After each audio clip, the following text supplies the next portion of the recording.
We do what we want here on this channel. Lukewarm at best. Whomst the fuck am I? I did not give a single fuck.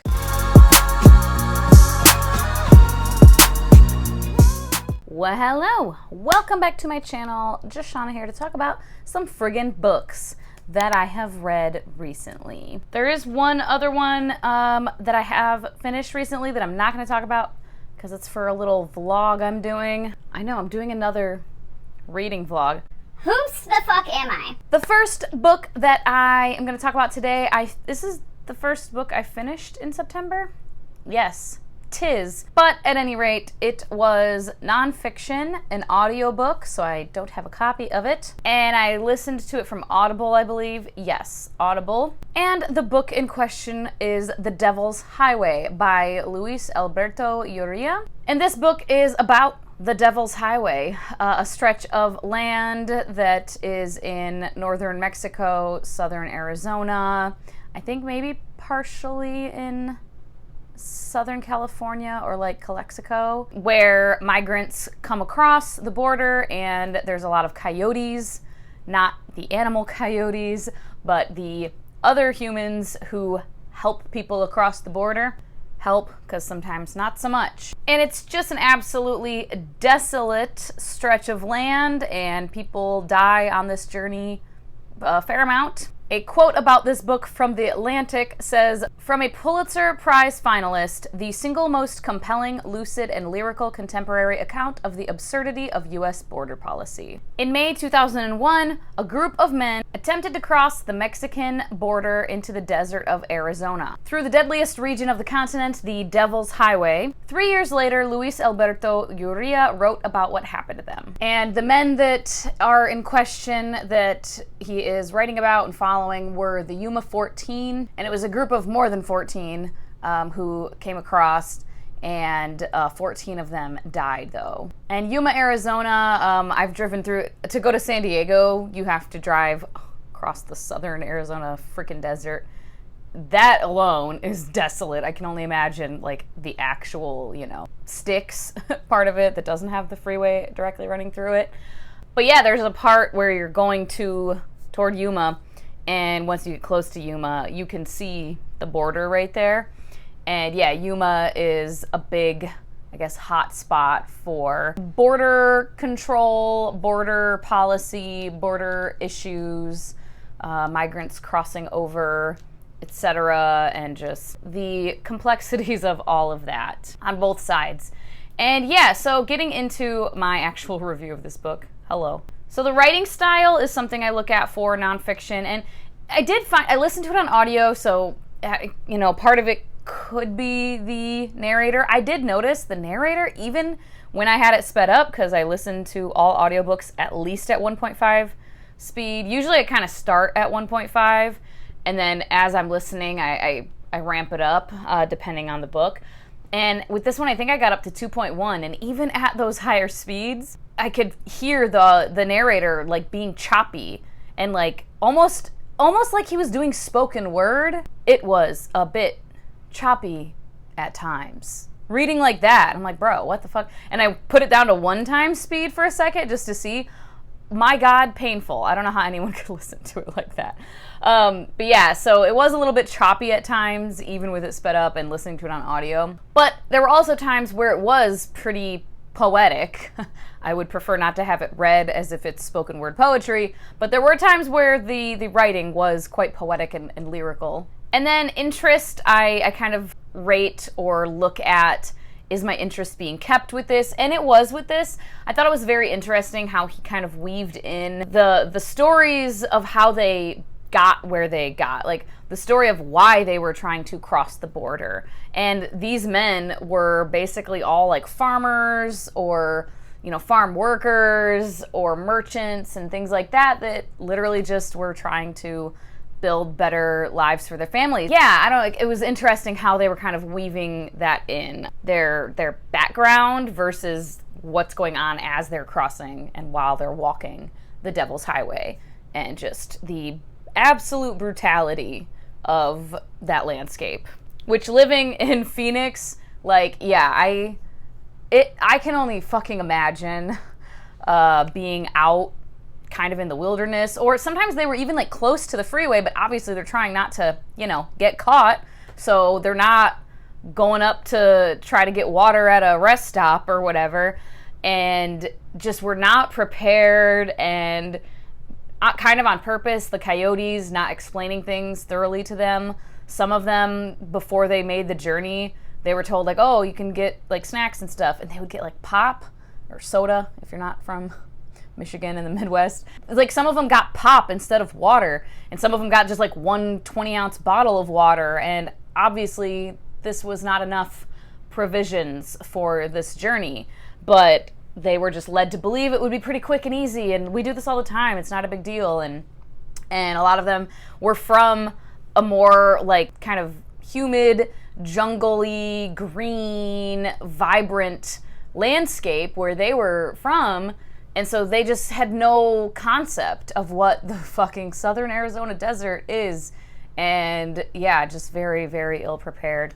But yeah, so I found that very interesting how they were kind of weaving that in, at any rate. And another kind of category I look at for nonfiction is, did I learn anything new, or was there like profound information here? And I think so. I mean, I personally don't know a bunch about like border policy and all of that. I mean, I recognize and can see clearly that there's many, many issues with it all the way around. And I think, you know, better policies, more productive, effective, helpful for everyone policies need to be in place, it seems. But yeah, I don't have a breadth of knowledge about this topic, so I definitely learned some new things, and I thought they did a good job of kind of showing like both sides of, at like the high level with government, right?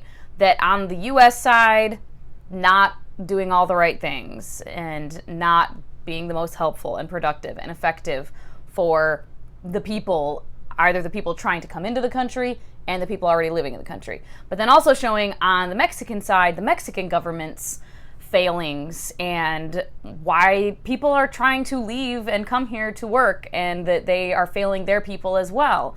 And just, it was kind of that kind of conversation of these governments both are kind of fucking up, and the very real result of this is desperate people dying because of trying to cross like this, you know? So I think that it was successful in what it was trying to do from my perspective. I had a good time reading it. It feels weird with nonfiction, especially about a very, very sad topic. And it was very sad, I will say that. I mean, content warnings for slow death, people dying of thirst and starvation and heat exposure, and didn't shy away too much from describing a little bit like what, because there were pictures taken of them, of course, just for, you know, records and evidence and everything, because they went and they found almost everyone. They did not find all of the deceased. There were a few that went off separately that never were found. And it's just so sad. And they do describe a little bit what happens to a body in this type of weather, in this type of environment. And it's very, very sad. It's very, very, very sad. I recommend it if you are interested in this topic. Definitely be aware that it gets a little intense a few times, and you're reading about real people, of course, and it can be very sad, but I found it to be an informative and well-written nonfiction. I ended up giving it 4.25 stars overall. Next, I finished The Oleander Sword by Tasha Suri, book 2 of the Burning Kingdoms series. This is an Indian-inspired, Indian culture, Indian folklore, mythology, etc. inspired world where magic is very real and interwoven into each country's religious beliefs and their faith. We are following a couple of different characters in this very oppressive empire that has taken over and colonized everywhere that people want to get out from under. Again, we are following multiple characters. We are mainly following 3 women, though, who play pretty pivotal roles in the stirring rebellions against the empire. We pick up at the start of this one pretty much right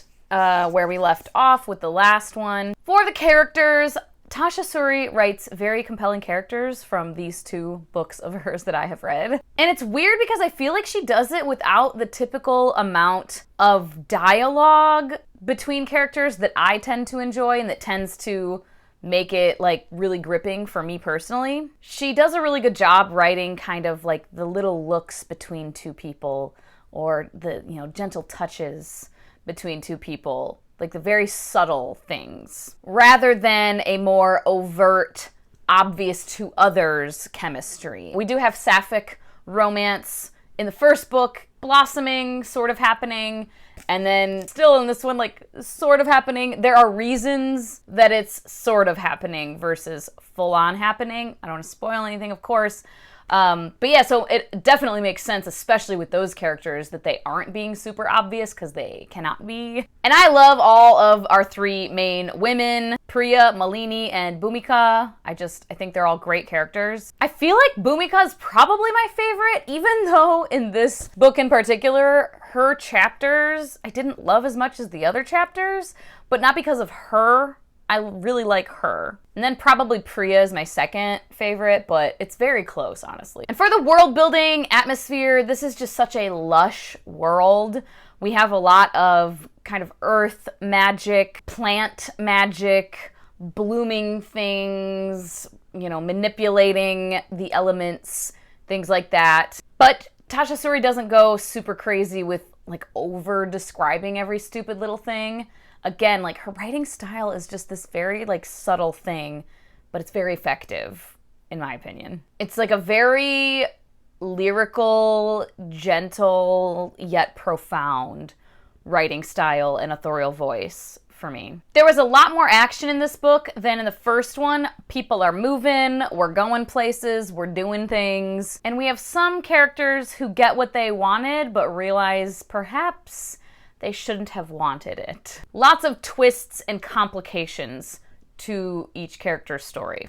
The themes that I see in this overall story, definitely feminism, freedom and liberation in general. Personal agency is a big thing also. And just kind of a look at the negative effects of religious fervor, I guess, is the best way I would describe it. So for enjoyment, yes, I very much enjoyed this a lot. I really liked the first book, but I had some issues with the pacing and just the world building.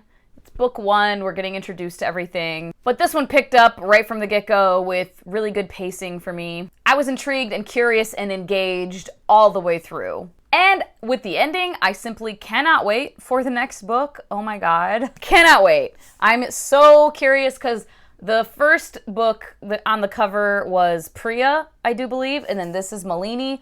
So I assume we're going to get Bhumika on the cover of the third book, and I can't wait. I ended up giving this 5 stars. Wow, I know. One of like 3 5-star ratings I think I've given this year.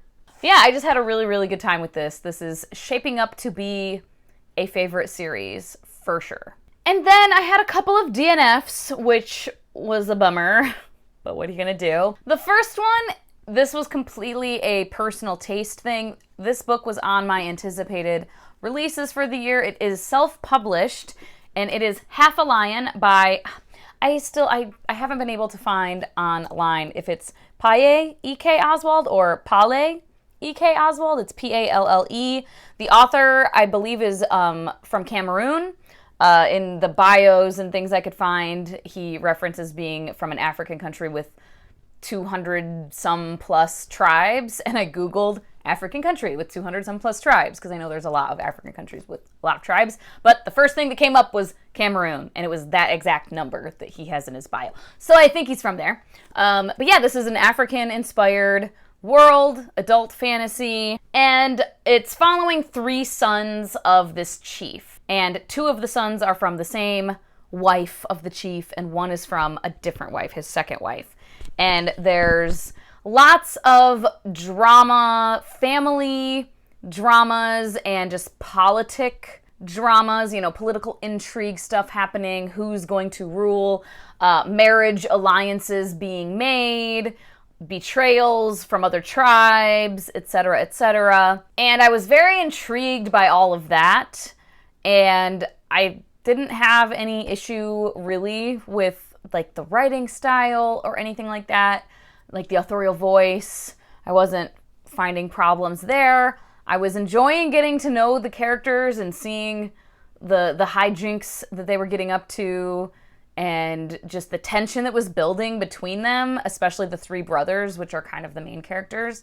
But I am not a reader who loves a lot of battle tactics, strategy, seeing a battle after battle after battle, kind of like a military fantasy feel.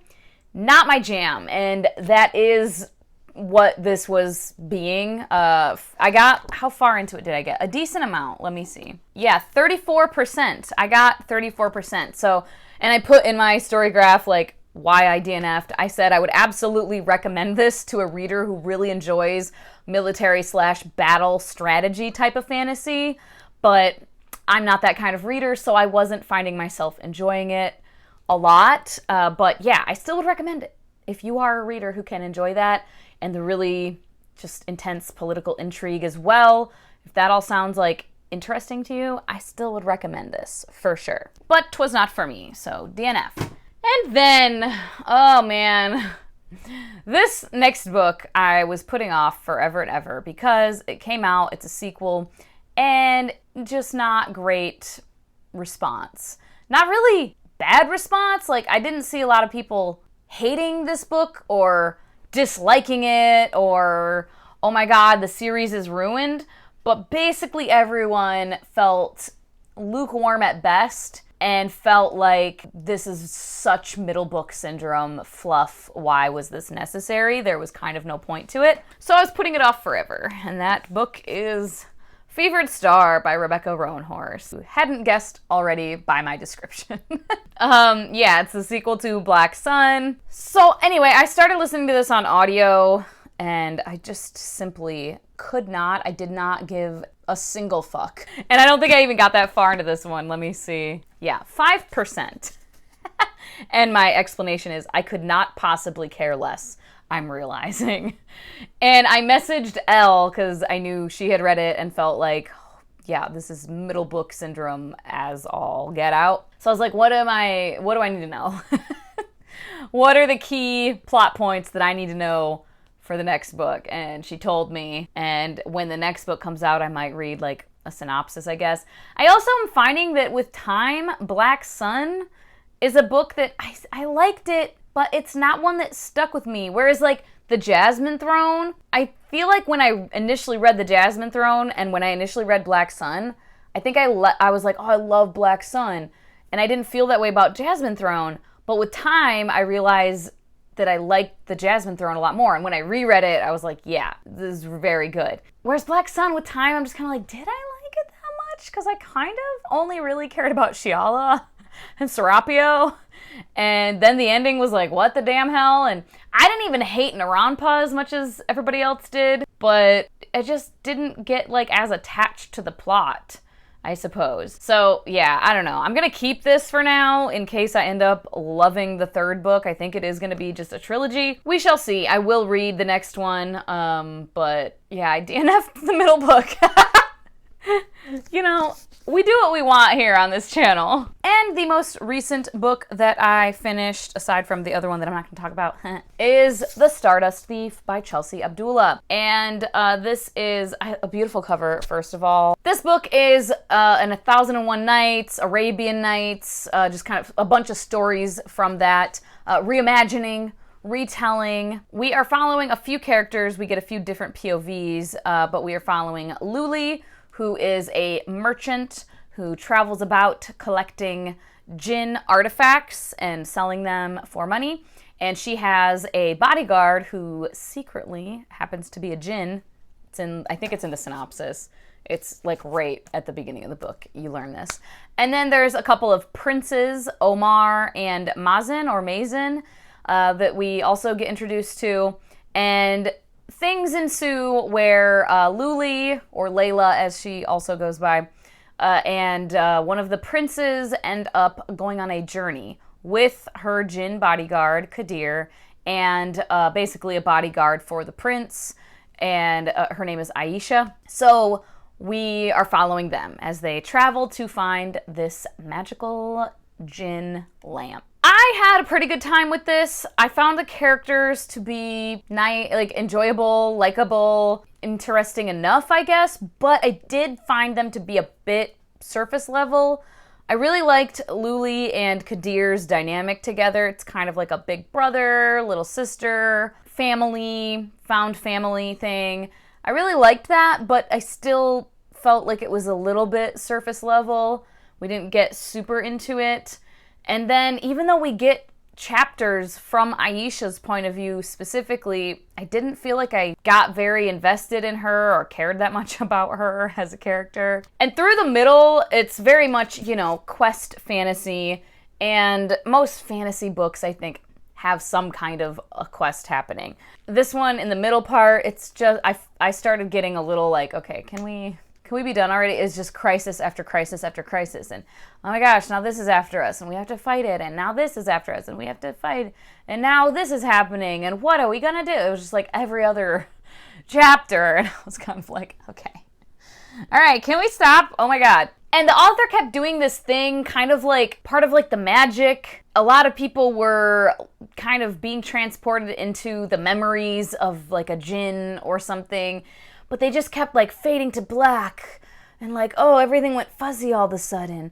All of a sudden, everyone's voices sounded very far away and all she could see was this black, like over and over again we used this kind of writing mechanism, I guess.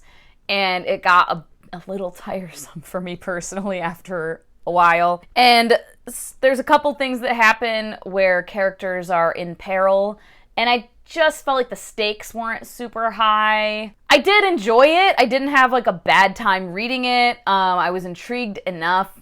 And then by the end, I was very, very intrigued. I'm like excited for the second book. Hoping that it'll be a Jasmine Throw and Oleander Sword situation where I'm like, I liked it. It was good. It was fine. But then like love the second book. So fingers crossed that happens. But yeah, I didn't love this one. I kind of waffled between a 3.75 and a 3.5.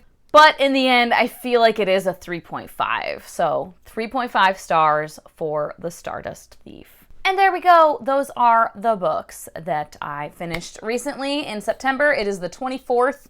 And I imagine I will be able to finish at least one more. As always, thank you so much for your time. Hope you all have a wonderful day. And I will talk to you later. Bye-bye.